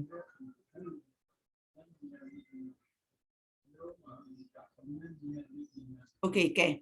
အခုဒီချက်ရှင်းပြပေးမယ်သားတို့သမီးတို့နားထောင်ပြီးတော့မှဒီချက် highlight လုပ်ပေးမယ်အကယ်၍ဒီချက်ရှင်းတဲ့အချိန်မှာသားတို့သမီးတို့လိုမယ်ဆိုရင်ကိုယ့်ဘာကိုလိုက်ပြီးတော့ကူတာဒါဒီချက်မပြောဘူးเนาะအခုဒီမှာကြည့်ဒီမှာ floor အဲ့ floor ပေါ်မှာကျမ်းမြေပေါ်မှာဒီချက်တို့ဒီမှာတစ်သားတုံးတုံးเนาะတစ်သားတုံးတုံးဆိုတော့သူ့ကိုဒီချက် object ပဲခေါ်မယ်เนาะကဲအဲ့ object ကိုဒီချက်ဒီဘက်ကနေပြီးတော့ force ထည့်ပြီးတော့တွန်းလိုက်ပြီเนาะဟုတ်ပြီเนาะokay เนาะအဲ့တော့ဒီ object ရွေ့သွားဖို့ဆိုဒီချက်တော့ဘာဖြစ်လဲ force ထည့်ရပြီเนาะအဲ့တော့ဒီကောင်ကပူเนาะဒါကိုပူလို့ခေါ်တယ်sorry push လို့ခေါ်တယ်ဒါ push เนาะတွန်းလိုက်တာကိုဒီလိုတွန်းလိုက်တာเนาะ okay เนาะအဲ့လိုမဟုတ်လို့ရှိရင်ဒီမှာ object ကိုဒီချက်တော့ကဒီဘက်ကနေ force ထည့်လိုက်ရင်ဒါဘာဆွဲလဲဆွဲတာเนาะလူကဒီဘက်မှာရှိတာဒီမှာဆိုလူကဒီမှာရှိမယ်ဒီမှာလဲလူဒီမှာရှိမယ်เนาะအဲ့တော့ဒီမှာဆိုဒါပူအဲ့တော့ teacher တို့က object တစ်ခုကို push ပဲလုပ်လို့เนาะမဟုတ်နဲ့ပူကိုဘက်ကိုပဲဆွဲအဲ့လိုဆွဲဖို့အတွက် push လုပ်ဖို့အတွက်တော့မဟုတ်ရင်ပူလုပ်ဖို့အတွက်ကို teacher တို့ဘာလုပ်လဲ force လုပ်တယ်ဒီမှာ F လုပ်တယ်ဒီမှာလည်း F လုပ်ဟုတ်ပြီเนาะအဲ့ဒါဆိုလို့ရှိရင် force ဆိုတာဘာလဲဆိုလို့ရှိရင် push တွန်းတာပဲဖြစ်ဖြစ်ပူဆွဲတာပဲဖြစ်ဖြစ်ဟုတ်ပြီเนาะ okay เนาะကဲအဲ့လိုမျိုး push ပဲလုပ်လို့ pull ပဲလုပ်လို့ teacher တို့ကဘာလုပ်ရမလဲဆိုအဲ့ object ပေါ်မှာဒီ force က exert ဖြစ်ရမယ်တက်ကိုတက်ရောက်ရမယ်တက်ရောက်လို့မရဘူးတားတို့သမီးတို့ဟုတ်ပြီเนาะကဲအဲ့တော့ teacher တို့ကအဲ့အားတက်ရောက်လိုက်တဲ့အတွက်ကြောင့်เนาะအားတက်ရောက်မှုကเนาะသူတို့ type 3မျိုးကိုဖြစ်စေတယ် number 1ကဘာလဲဆို we can change the shape of an object ရဲ့ shape ကို teacher တို့ပြောင်းနိုင်တယ်ဆိုတဲ့သဘောကတားတို့သမီးတို့ပဲအခုဒီမှာ spring ရှိတယ် မှာ separate နော်ဒီမှာ no force နော် no force exerted on this spring နော်ဒီ spring မှာ force မတက်ရဘူး force တက်ရောက်လိုက်ပြီ teacher တို့ဘာလုပ်လိုက်မလဲဆိုဆွဲဆန့်လိုက်မယ် stretch အဲ့ဒါဆိုရင်သူ့ရဲ့ shape ပြောင်းသွားလားဒီ spring ရဲ့ shape ပြောင်းသွားလားတန်တာပြောင်းတယ်လို့ထင်လားသမီး stretch လုပ်လိုက်ပြီဒီဘက်ကိုဆွဲချမယ်ဒီဘက်ကိုဆွဲချမယ်ဆိုဒီ spring ကဘာဖြစ်မလဲဒီလိုကြီးဖြစ်လာမှာပေါ့ဟုတ်ပြီလားနော်အဲ့ဒါဆိုရင်ဘာဖြစ်လဲ spring ရဲ့ shape ပြောင်းသွားပြီအဲ့ဒါဆို a force က can ဘာဖြစ်လဲ do the change the shape of the object ဒါ spring ကိုဒီလိုဆွဲဆန့်လိုက်လို့ကဲအဲ့လိုမဟုတ်ဘဲနဲ့ဒီမှာလေသမီးတို့သားတို့တွေတောက်တဲ့အချိုရည်ဘူးရှိတယ်လေချိုရည်ဘူးအပေါ်ကနေပြီး force နဲ့ဘုံဆိုဒီလိုထုချလိုက်လားအဲ့ဒီအချိုရည်ဘူးဘယ်လိုဖြစ်သွားမလဲဒီလိုမဖြစ်သွားဘူးလားအဲ့ဒါဆို shape ပြောင်းသွားလားညလို့အဲ့ဒါဆို a force can change the shape of the object ဆိုတာအဲ့ဒါကိုပြောတာเนาะ spring ကိုဆွဲဆန့်မှာမဟုတ်လို့ရှိရင်လည်းဥမာအချိုရည်ဘူးတွေပါတယ်ဆိုလဲဒီလိုမျိုးအဲ့ဒါဆိုလဲအဲ့ဒါကိုဘာခေါ်လဲ squash လို့ခေါ်တာပေါ့ဟုတ်ပြီနော်အဲ့တော့ stretch ပဲလို့ squash ပဲလို့ teacher တို့ကဘာဖြစ်လဲ force တက်ရမှာအဲ့ဒီ force ဒီဘာဖြစ်လဲဒီ object ရဲ့ shape ကိုပြောင်းနိုင်ပြီးတဲ့အခါကျတော့ speed ကိုပြောင်းမှာ teacher ပြောမယ် speed ကိုပြောင်းမှာဆိုတော့အခုဒီမှာလူတယောက်ရက်နေတယ်ဥပမာပြတားတို့သမီးတို့မြင်တာအောင်ပြောမယ်ဆို goal lever လေ teacher တို့ဘောလုံးပွဲမှာဘောလုံးဖမ်းတဲ့အကောင်နော် goal သမားအဲ့ဒီကောင်ကအခုဒီမှာ तू ရက်နေတယ်နော်ဒီကနေဘောလုံးသူ့စီကိုဝင်လာတယ်သူလက်နဲ့ဒီလိုဖမ်းလိုက်ပြီအဲ့လိုဖမ်းလိုက်ပြီဆိုရင်အဲ့ဘောလုံးက speed ကနည်းဝမလားများဝမလားပြောစီသူနဲတော့နဲသွားမယ်ဟုတ်ပြီနော်အဲ့ဆိုရင် a force can change the speed of an object နော် object ရဲ့ speed ကိုသူပြောင်းလို့ရတယ်ကဲအဲ့လိုမဟုတ်ဘဲနဲ့ goal lever ကသူဒီမှာဖမ်းထားပြီးပြီသူ့လက်ထဲမှာဘောလုံးရှိတယ်အဲ့ဒါကောင် तू ကပြစ်ပြီးတော့ပေးလိုက်မယ်အဲ့ဒါဆိုလို့ရှိရင်ဒီပြစ်ဖို့အတွက်ကိုဒီ goal lever ကအားဆိုင်ရမလား force လို့လားရမဟုတ်လိုရချေလိုတယ်တပီ okay ဟုတ်ပြီအဲ့ဒီဘောလုံးကိုဒီလိုကင်ထားတာနေဒီလိုပြစ်လိုက်ပြီဆိုလို့ရှိရင်အဲ့ဘောလုံးရဲ့ speed က increase ဖြစ်သွားမှာလား decrease ဖြစ်သွားမှာလား no increase ဖြစ်သွားincrease ဖြစ်သွားမယ်အဲ့ဒါဆိုရင်လည်း the force can change the speed of an object ဟုတ်ပြီနော်ဘောလုံးကိုဖမ်းပြစ်ဘလို့ပဲလို့ force တွေတုံးနေတယ်အဲ့လို force တုံးနေဆိုအဲ့ force က object ရဲ့ speed ကို teacher တို့ဘာလုပ်နိုင်လဲ change လုပ်နိုင်တယ်အဲ့ဒါဆိုနှစ်မျိုးရှိပြီနော်ခုန shape ကို change လုပ်တယ်အခု speed ကို change လုပ်တယ်နောက်တစ်ခု direction နော်ဥပမာအဖြစ်ယောက်ျားလေးကလည်းမေးစရာမရှိဘူးအဲ့တော့နေကြီးကိုပဲမေးမယ်နေကြီးကားမောင်းနေတယ်တမီးက car steering ကိုကင်ထားတယ်ဒီလိုမျိုးညာဘက်ကို꿰ချင်တယ်နော်တမီးဒီလိုညာဘက်ကိုဒီလို꿰မယ်နော်အဲ့ဆိုဒီ steering မှာတမီး force တက်ရောက်ရမလားဟုတ်တက်ရောက်မယ်နော် force ကိုတက်ရောက်ပြီနော် okay အဲ့ဒါဆိုကားညာဘက်ကို꿰သွားပြီအဲ့ဒါဆိုရင်ဒီ force ကနေပြီးတော့ can change the direction of the object which is traveling တွားနေတဲ့ဟာမှာဟုတ်ပြီနော်ညာဘက်ကို꿰ချင်တယ်ဆို teacher က steering ကိုညာဘက်ကိုဒီလို꿰ချလိုက်တယ်ဆို force တက်ရောက်တယ်ဆိုအဲ့ force ကနေဒီကားရဲ့ direction ကို change လုပ်သွားပြီနော် okay နော်ရက်နေတာကိုမပြောဘူးနော်တွားနေတဲ့ကားဘယ်ကိုတွားချင်တယ်ဆိုရင်ဘယ်ကိုပြန်ပြီး steering ကိုလုပ်အဲ့ဒါဆိုလို့ရှိရင် force တက်ရောက်မယ်အဲ့ဒါဆိုရင်ကားရဲ့ direction change မယ်ကဲအဲ့လိုကားမဟုတ်ဘူးနော်ဘယ်ဟာကိုဘယ်လိုဟာမျိုးရဲ့ direction ကိုအဲ့လိုမျိုး steering ကိုသုံးပြီး change နိုင်လဲကြော်လေတမီဒီချက်ပြောကားမဟုတ်ဘူးကွာနောက်ဘာရှိသေးလဲတမီဆက်ပိန်ဆက်ပိန်ဟုတ်ပြီနောက်ကဟိုပါ crystal နောက်ဘာရှိသေးလဲဆက်ပိန်မဟုတ်ရင် motorcycle တမီ motorcycle motorcycle မှာလည်း steering ပါတာပဲဟုတ်ပြီနော် okay နော်အဲ့ဒါဆိုအခု teacher တို့သိပြီနော်ပြန်ပြောမယ်နော် force ဆိုတာ push တို့မဟုတ်ရင် pull ဟုတ်ပြီနော်အဲ့လိုမျိုး force တက်ရောက်လိုက်တယ်ဆိုလို့ရှိရင် teacher တို့ကအဲ့ဒီအရာဝတ္ထုကနော်ဘာချိန်သွားမလဲ shape ချိန်နိုင်တယ် direction ချိန်နိုင်တယ် speed ချိန်နိုင်တယ်နော်ဒါ force ကနေလုတ်ပေးနိုင်တဲ့ဟာဟုတ်ပြီနော်အဲ့တော့ကဲအခု force ကို teacher တို့ကနှစ်ခုခွဲမယ်တစ်ခုက contact force တစ်ခုက non contact force contact force ဆိုတာက object နှစ်ခုကထိနေရမယ်သားတို့သမီးတို့ဒီလိုမျိုးနော်ဥပမာအပြင် teacher တခုပြောပြမယ်ဥမာဒါ table ပေါ့အဲ့ table မှာဒီမှာစာအုပ်ကိုတင်ထားတယ်ကဲမကြံဒီစာအုပ်နဲ့ဒီ table နဲ့ထိမနေဘူးလားထိနေတယ်နော်အဲ့ဒါဆိုအဲ့ဒီမှာရှိနေတော့ force က contact force လို့ခေါ်တယ်ဘာဖြစ်လို့လဲထိနေတာကိုဟုတ်ပြီနော်အဲ့တော့ contact force ဖြစ်ဖို့ဆိုလို့ရှိရင်အရာဝတ္ထုနှစ်ခုပါဖြစ်နေရမယ်ထိနေရမယ်ဥပမာအပြင်ဆိုရင် teacher တို့က ဥမာဒီမှာဒီချက်လက်ထဲမှာ calculator ကင်ထားတယ်နော်အဲ့ဒါဆိုလို့ရှိရင်ဒီ calculator နဲ့ဒီချက်လက်နဲ့ဘာဖြစ်နေလဲထိနေတယ်အဲ့ဒါဆိုအဲ့ဒီမှာဘာရှိနေလဲ contact force ရှိနေတယ်နော်ဟုတ်ပြီနော်အဲ့တော့အရာဝတ္ထုနှစ်ခုထိနေတယ်ဆိုရင်အဲ့အရာဝတ္ထုနှစ်ခုမှာဘာဖြစ်နေလဲ contact force ရှိတယ် non contact force ကိုပြောမယ်နော် non contact force မှာကဒီချက်တို့ကဥမာအပြင်ဒါကဘာလုံးကြီးနော်ကဘာလုံးကြီးရဲ့ဒီအလဲကနေပြီးတော့ gravity ရှိရနော်အဲ့ gravity ကနေ teacher တို့အောက်ကိုဆွဲချနေတယ်ဒီလိုဆွဲချနေတယ်သို့တော့ teacher တို့ကဒီမှာအခု teacher ဒီမှာရက်နေတယ်နော်ဒီရက်နေတဲ့လူကဒီအလဲက gravity ဖြစ်တဲ့ဒီကောင်နဲ့ contact ရှိလားမရှိဘူးဒါပေမဲ့ဘာဖြစ်နေလဲသူရက်နေနိုင်တယ်ဆိုတာဘာဖြစ်လို့လဲ gravity ကနေပြီးတော့ तू က force နဲ့ဆွဲချနေလို့ gravitational force နဲ့ဆွဲချနေတဲ့အတွက်ကြောင့် तू ဒီလိုရက်နေနိုင်တာဟုတ်ပြီနော်အဲ့ဒါဆိုလို့ရှိရင်ဒီကဘာလုံးကြီးမှာရှိနေတော့နော် gravity force ဒီ non contact force ဘာဖြစ်လို့လဲသူ့ရဲ့အစဖြစ်တဲ့ source ဖြစ်တဲ့ကဘာလုံးကြီးရဲ့ကိုးနဲ့ဒီမှာရက်နေတဲ့လူနဲ့ကဘာဖြစ်လဲ contact မရှိဘူးဒါပေမဲ့ဒီမှာဘာဖြစ်နေလဲ force ရှိနေတယ်အဲ့ဒါကို teacher က non contact force လို့ခေါ်တယ် gravitational force ပေါ့ဟုတ်ပြီလားနော်နားလည်လားအဲ့ဒါကိုသားတို့သမီးတို့နားမလဲဒီရှော့မေးမယ်နားလဲလားနားလဲတယ်နော်ကဲနောက်တစ်ခုဒီမှာကြည့်ဒီမှာ magnet တစ်ခုရှိမယ်ဒီကောင်က north pole နော်ဒါ south pole ကဲ north နဲ့ south နဲ့ဆိုရင် teacher တို့ attract လုပ်မလား repel လုပ်မလားဒီလိုဆွဲလိုက်မလားဒီလိုကန်လိုက်မလားရမုံသမီးရမုံဟုတ်တယ်ကဲမရှိဒါ not ဒါ south သမီးဆွဲမရှိဆွဲမှာပေါ့ပိုးမှမတူတာလေဟုတ်ပြီလားပိုးမတူဆိုရင်ဆွဲမှာပေါ့အဲ့ဒါဆိုဒီမှာဘာရှိနေလဲဆို attractive force ရှိနေတယ်နော်ဒါဘာကြောင့်ဖြစ်တဲ့ attractive force လဲ magnet ကြောင့်ဖြစ်တဲ့ attractive force okay အဲ့လို attractive force ရှိတယ်သို့တော့ဒီမှာကျန်ဒီတန်ချောင်းတစ်ခု sorry ဒီ magnet တစ်ခုကတစ်ခုနဲ့တစ်ခု contact ဒီလိုထိနေလားသားတို့သမီးတို့ရမုံထိလားဟုတ်တယ်ထိလားသမီးဒီနှစ်ခုမထိဘူးအေးမထိဘူးနော်မထိပေမဲ့ तू ဘာဖြစ်လဲ attractive force ရှိနေတယ်အဲ့ဒါဆိုရင် teacher တို့က magnet ကြောင့်ဖြစ်တော့ force ကိုဒီကောင်လဲဒါ magnetic force ကိုလဲ teacher တို့က non contact force လို့ခေါ်တယ်ဘာလို့ဆိုအရာဝတ္ထုနှစ်ခုမထိဘူးကဲဒါဆိုလို့ရှိရင်အခုဒီမှာဒီကောင်က south pole ဒီကောင်က south pole ကဲအဲ့ဒါဆိုရင်ရော attract ဖြစ်မှာလားဒီလို repel ဖြစ်သွားမှာလားနိုးရေးသမီးဘယ်လိုထင်လဲ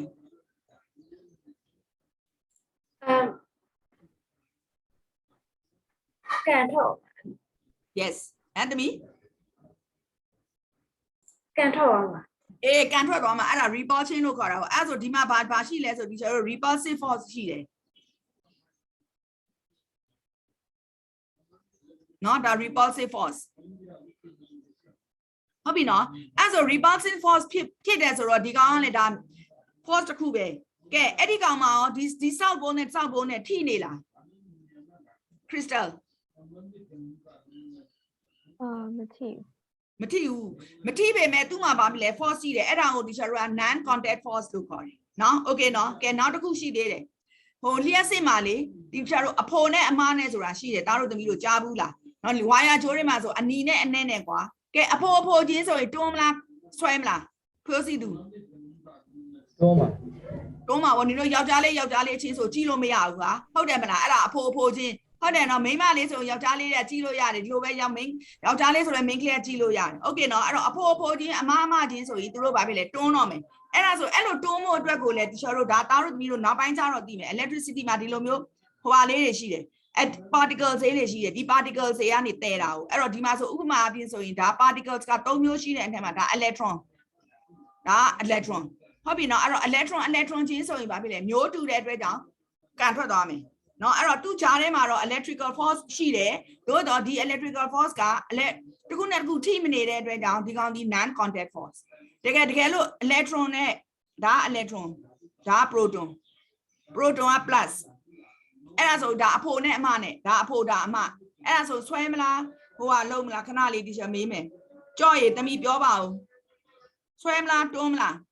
သမီးလေး 5 minutes ဆက် အေးဆွဲမယ်နော်အဲ့ဒါဆိုရင်ဒီကောင်ကလည်း false ပဲသို့တော့ तू ကဘာဖြစ်လဲတစ်ခုနဲ့တစ်ခုမထိနေဘူးအဲ့ဒါကြောင့် तू ဒီလဲ non contact false ပဲဟုတ်ပြီနော်အဲ့ဒါဆိုသားတို့သမီးတို့အခုသိပြီနော် false မှာ false က तू ချိန်နိုင်တာ3ခုရှိတယ်နော်ဘာလဲ speed က shape ကပြီးွားတဲ့ခါကျတော့ position ရယ် direction ရယ်ဒါကိုချိန်နိုင်တယ်ဒါ false ကပြီးွားတဲ့ခါကျတော့ false ကို2မျိုးခွဲမယ် non contact false နဲ့ contact false contact false ဆိုတာ object တစ်ခုနဲ့တစ်ခုထိနေရမယ် non contact false ဆိုတာ object တစ်ခုနဲ့တစ်ခုမထိဘူး non contact force ကexample တွေကဘာလဲဆိုရင် gravitational force ပြီးွားတဲ့ခါကျတော့ magnetic force ပြီးတော့ electrical force ဟုတ်ပြီနော်3ခုနော် electric force ပေါ့ဟုတ်ပြီနော် okay ဒါရပြီကဲပြီးွားတဲ့ခါကျတော့ force က unit force က unit ကိုသားတို့သမီးတို့မှတ်မိလားတော့မသိဘူးတော့ကြော့ပြီးနေကြ example လေးသမီးပြောလေဒီလိုမျိုးတွေနဲ့တင်တယ်လေပြီးတော့ဒီလိုမျိုးတွေတင်တယ်လေဟိုအစဆုံးမှာအဲ့မှာ force နဲ့ teacher ပြောတယ် ff နဲ့ပြောတယ်သူ့ရဲ့ unit ကိုမှတ်မိလားသမီးလေး example Newton right ဟုတ်တယ် Newton သူ့ရဲ့เนาะအဲ့တော့ force က SI unit ဒီ Newton သို့တော့သူ့ရဲ့ large unit ရှိတယ် large unit ကဘာလဲဆိုရင် teacher တို့ kilo Newton เนาะအဲ့တော့1 kilo Newton ဒီ kilo ဆိုတဲ့ကဒါ1000ပေါ့သားတို့သမီးတို့ရယ်1000 Newton နဲ့တူတယ်เนาะဒါ kilo ရဲ့sorry force က size ပဲဒီကောင်က size ကြီးတယ်ပေါ့เนาะဒီကောင်ကဟုတ်ပြီเนาะကဲအဲ့ဆိုတို့တွေ highlight လုပ်အောင်သားတို့သမီးတို့အခု teacher ရှင်းသွားတာပြီးပြီဆို highlight လုပ်မယ် page number 11မှာကြည့် what is a force ရပြီလား teacher အော်တော့မယ်เนาะရတယ်เนาะ what is a force ကအောက်မှာ paragraph ရှိတယ် a force is a push or pull အဲ့ဒီကောင် the whole paragraph ကို line တာ2ကြောင်းပဲရှိတယ်နော်တားတို့တပီးတို့အဲ့ဒီကောင်တွေကဘာလဲဆိုအလို့ချက်စရာမလိုဘူးတို့တော့ပုံစံတွေတွက်တဲ့အခါကျ apply လုပ်ရမယ် point နေယူရိုအဲ့ဒါတွေကိုတော့ဖတ်ထားရမယ်နော် okay နော်ပြီးသွားတော့အောက်မှာဒီလို4000လေးနဲ့အမဲလေး3ခုရှိတယ်နော်အဲ့မှာ bold letter တွေနဲ့တွေ့လား you can change the shape of an object ပြီးတော့ you can change the speed of an object ပြီးတော့ a force can also change the direction in which something is traveling အဲ့ဒီကောင်တွေ line ထားမယ်ဒါ force ကနေပြီးတော့ဘာလုပ်ပေးတယ်လဲဘာလုပ်တယ်လဲဆိုတာเนาะ okay လား okay ပြီเนาะအဲ့ဒါပြီးသူ့ရဲ့အောက်မှာရှိတဲ့ paragraph အဲ့မှာ first line second line third line fourth line အဲ့ first line ကနေစပြီးတော့ highlight လုပ်သွားမယ် fourth line အဆုံးအထိ without two object touching အထိအဲ့ဒီကို highlight လုပ်မယ်အဲ့တော့ဟိုဟာကိုသမီး crystal ကို teacher ဘယ်လိုလုပ်ရမလဲဆိုတော့သမီးစာအုပ်ရလာတဲ့အခါကြားလို့ရှိရင်เนาะအဲ့တိုင်း teacher ပြောပေးမယ် crystal လို့เนาะပြန်ပြောပေးမယ် teacher เนาะဘယ်ဟာတွေ highlight လုပ်လဲချက်ခုန highlight လုပ်ခိုင်းတဲ့ဟာလေးတစ်ချက်လောက်ပြန်ပြောပေးပါလားဘယ်ဟာလဲညံ့လို့အဲ့လေခုနဘာလို့လဲမသိဘူးချက်ပြောလိုက်တယ်တမီအပေါ်ဒီမှာလေးသမီးဒီလိုအမဲတုံးလေး3လုံးတွေ့လားဒီလိုမျိုးဟုတ်အဲ့ဒီမှာ bold letter ရေးတယ်ဆိုတာစလုံးမဲမဲကြီးတွေနဲ့ရေးထားတာ you can change the shape of an object ပြီးတော့ you can change the speed of an object ပြီးတော့ a force can also change the direction in which something is traveling အဲ့ဒီကိုတာအဲ့ဒါလေးတာသမီးလေးရပြီနော်သမီးညတို့ပြီးတော့အောက်က line ကိုအောက်ကဟာတာပြီးပြီလားအောက်က paragraph မှာ first line ကနေစတာမှာ fourth line end of fourth line အထိ first line စမှာ the force described so far are called contact forces ဆိုတာတွေ့လားသမီးလေးအဲ့ဒီကနေပြီးတော့စတာဝါမှာဘယ်ထိသွားမလဲဆိုတော့ fourth line နံပါတ်4 line ရဲ့နောက်ဆုံး two objects touching အထိ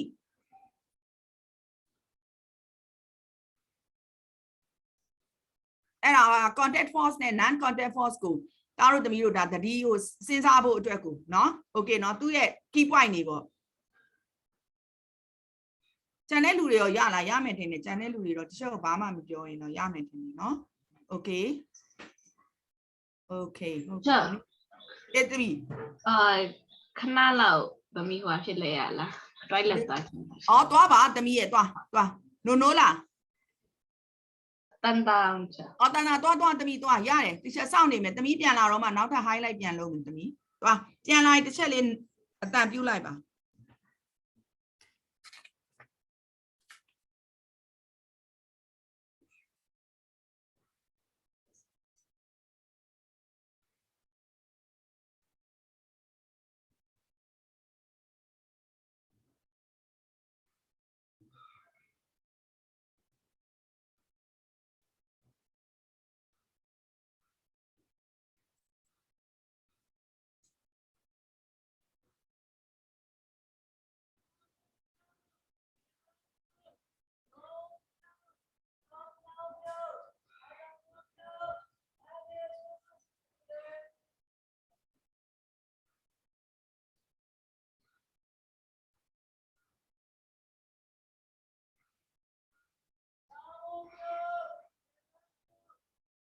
Yeah, baby.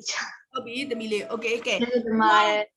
Yeah, the me. You know the size of forces trailer. Taro the milo. Page number 11, Marvin. The size of forces. Title. I'm at the unit we use to measure force is the Newton. And I'll highlight global. First line, ma. The unit we use to measure force is the Newton. And highlight global. Arrow teacher. Now by time force yellow force unit go down NEWTO and by me no and never no and the capital N PM no not small n no. And I physics mali. Unity capital so capital betoma capital niama small dot on lo meow. Publish or Taro to me T mashi. T ma D so that time taken. D so and daily like it period if you don't have T a day don't want many ma they don't miss no. The achieve don't want many valley, achieve don't know yamen, no, definitely don't know yamen. To have daddy shop chain me out, no, and Taro the middle the chat the detail. Okay, no, PY and Taro the middle magic. Large forces can be measured in kilonewtons, KN. 1000 Newton is equal to 1 KN. Early highlight global.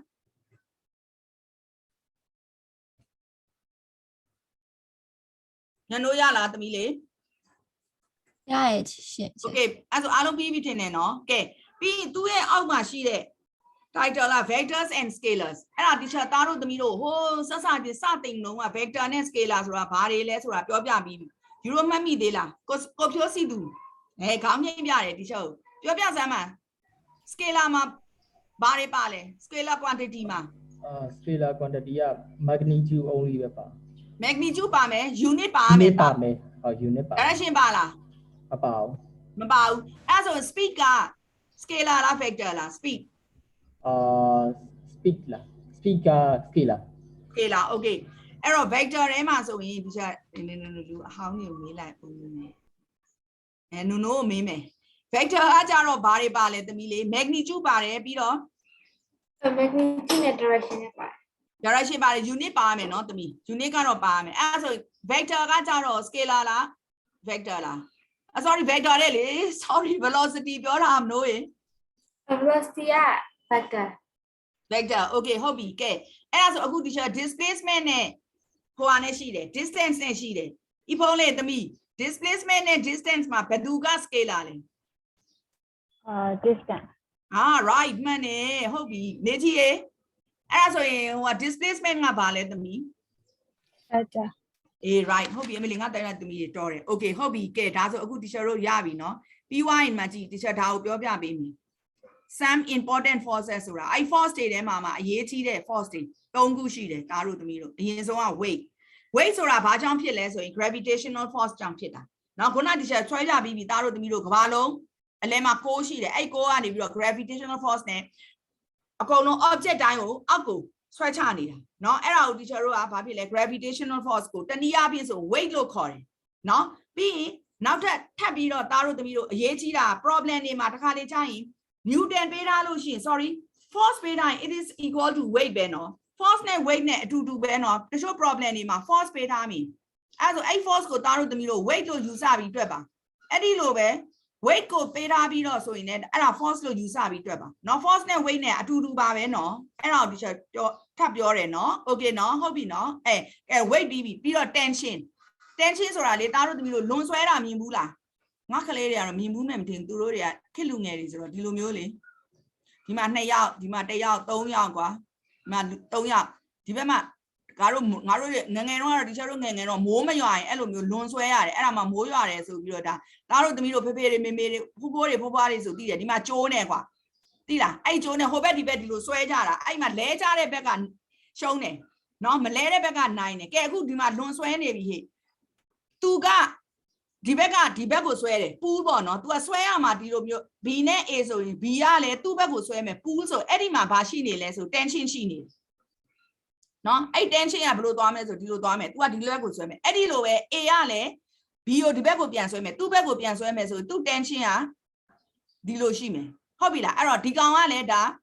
Important force stem at who bar tensions are chobos are a giant, tension or she Umadima Motoga to see piano, my Motoga to see piano. Now Motoga yani last swim to a Jonas swimmers, Emma tension she ma have two adilo swimmers or attention men. No, hobby no, Ara who down the middle important force car, Nakuti wabi, weight she there, tension she there, being freshly. friction ဆိုတာလေဒီလိုမျိုးဥပမာအဖြစ်ရေခဲပြင်နေလေရေခဲဗာလဲ short စီးတာလားဗာလဲအဲ့လိုမျိုးကွာနိုင်ငံသားမှာတစ်ချက်တိတ်တော့မပြောတော့ဒီမှာရေခဲပြင်ရှိအဲ့ပေါ်မှာ skate စီးတာလားမသိလေဒီလိုမျိုးလူတွေလေဒီလိုတွေတွားနေတယ်လေနော်အဲ့လို skate စီးတဲ့အခါကျရင် तू ကဒီမှာဖက်နှက်မှာလေ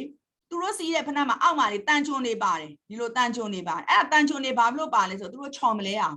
တနည်းအားဖြင့်ဆိုအဲ့ဒီမှာ friction ဖြစ်အောင်ဘာလို့ဆိုအမှန်တော့ smooth surface မှာဆို friction ရှိတယ်ဥပမာအပြင်သားတို့သမီးတို့တာမန်တလင်းပေါ်မှာနော်ဆက်ပြရည်တွေ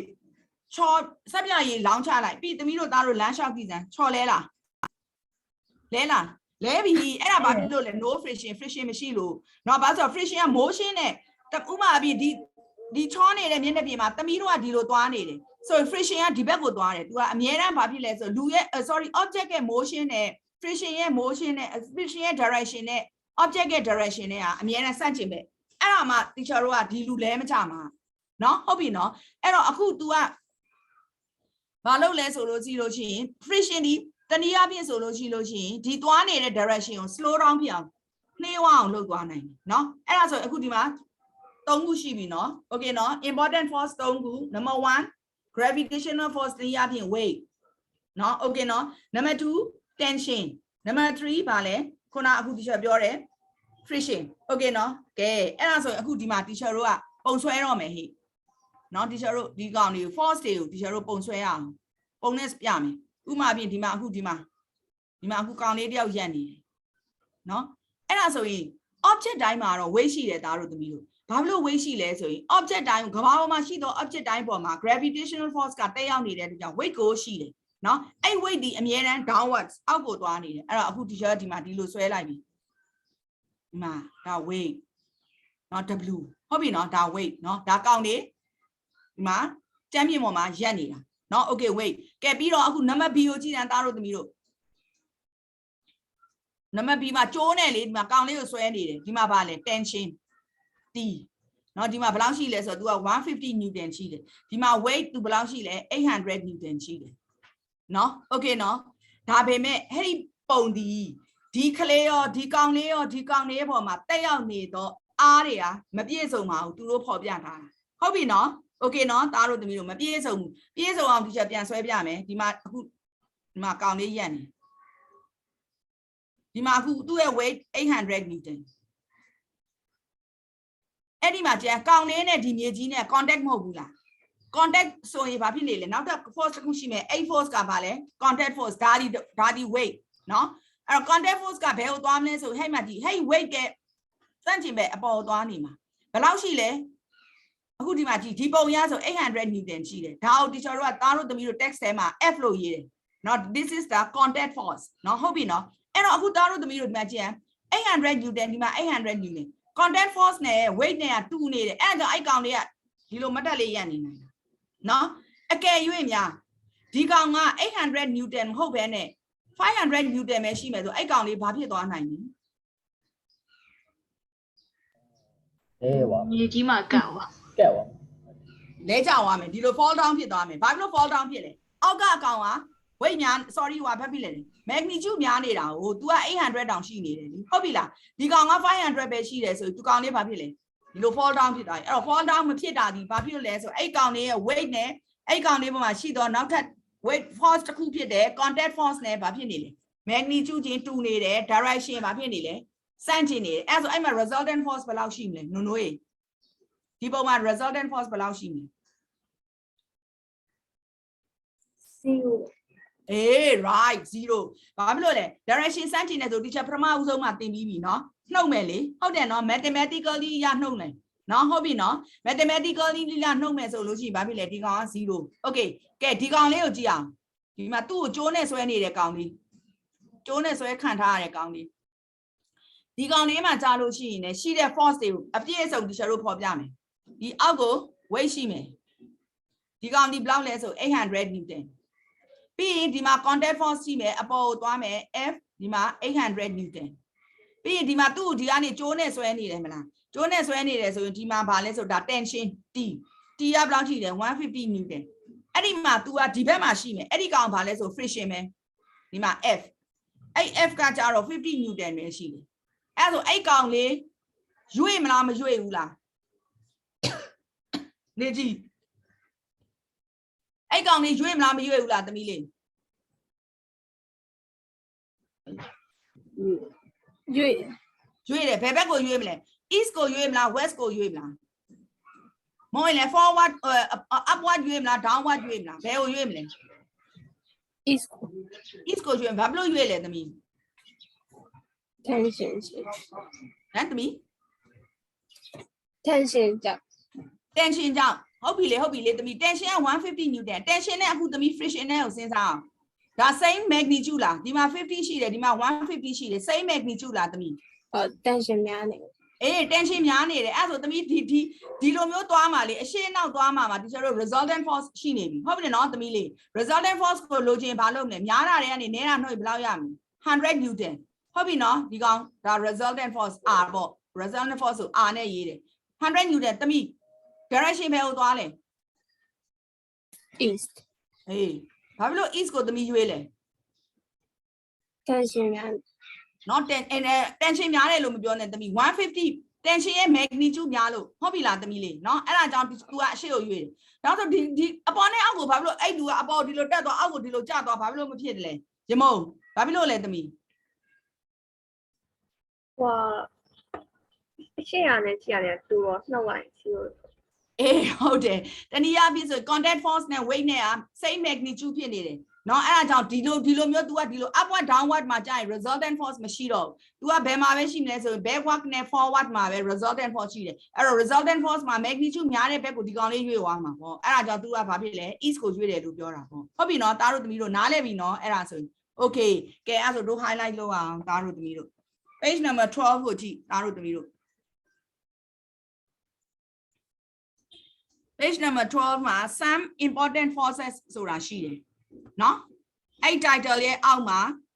bold letter နဲ့ရေးထားတယ် weight ဆိုပြီးတော့အဲ့စာပိုင်းမှာ teacher တို့ဘာကိုတားမလဲဆို weight is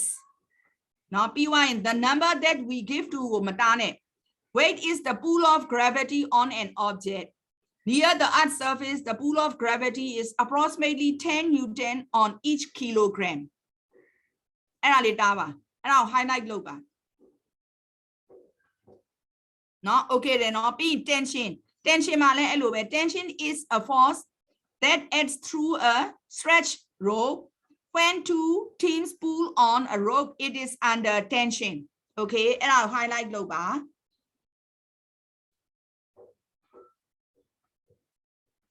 ပြီး friction ကတော့friction အတွက်ကြာရင် the whole paragraph လာလုပ်တော့ paragraph တစ်ခုလုံး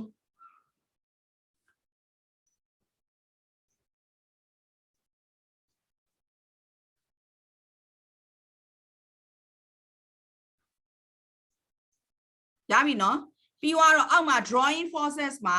ဟိုပုံနှစ်ခုရှိတယ်သားတို့သမီးတို့ AB ရဲ့အောက်မှာ paragraph ရှိတယ်အဲ့မှာ first line မှာ then we must show all the forces acting when Michael is pulled by the rope his weight still acts on him and the floor support him too အဲ့ဒီကိုတားမယ်နော်ရလားရတယ်နော် တစ်ခေါက်တော့ပြန်ပြောပါ okay ဟုတ်ပြီ first line ပထမဆုံး line မှာတာညာဘက်မှာလေ then we must show တွေ့လားပြောစီသူအဲ့ကနေစတာတာ then we must show all the forces acting ပြီးတော့ when Michael is pulled by the rope no his weight still acts on him and the floor supports him too okay if the floor did not exert an upward force on him equal to his weight he would be falling downwards no the force is called the floor's normal contact force R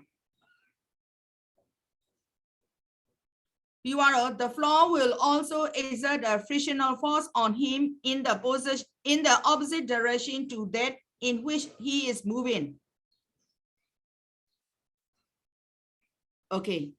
Now, အဲ့တော့သားတို့သမီးတို့ ဟိုတစ်ခါတလေကြားလို့ရှိရင် तू ကလေ exam မှာကြားလို့ရှိရင်သားတို့သမီးတို့ဘာလုပ်ခိုင်းလဲဆိုတော့ calculation မလုပ်ခိုင်းမင်းနဲ့ object ပေးထားမယ်ပြီးရင်အဲ့ဒီမှာရှိတဲ့ object မှာတက်ရောက်နေမဲ့အားတွေရဲ့ပုံတွေကိုတို့တစ်ခါလေကြာရင်ဆွဲခိုင်းတာတွေရှိတယ်သားတို့သမီးတို့เนาะအဲ့လိုဆွဲခိုင်းနေဆိုရင်လည်းသားတို့သမီးတို့ဒါဆွဲတတ်ရမယ်ပေါ့เนาะ okay เนาะဟုတ်ပြီကဲအဲ့ဒါဆိုရင်အခုတို့တွေဒီနားလေးနေခဏရက်မယ်เนาะနောက်ဟို Friday ကြာလို့ရှိရင် teacher တို့ adding force ကနေစမ်းเนาะဟုတ်ပြီလား1 minute ပဲကြံတော့တယ်เนาะ okay bye bye Thank you teacher hey you are welcome to, bye bye Thank you, teacher.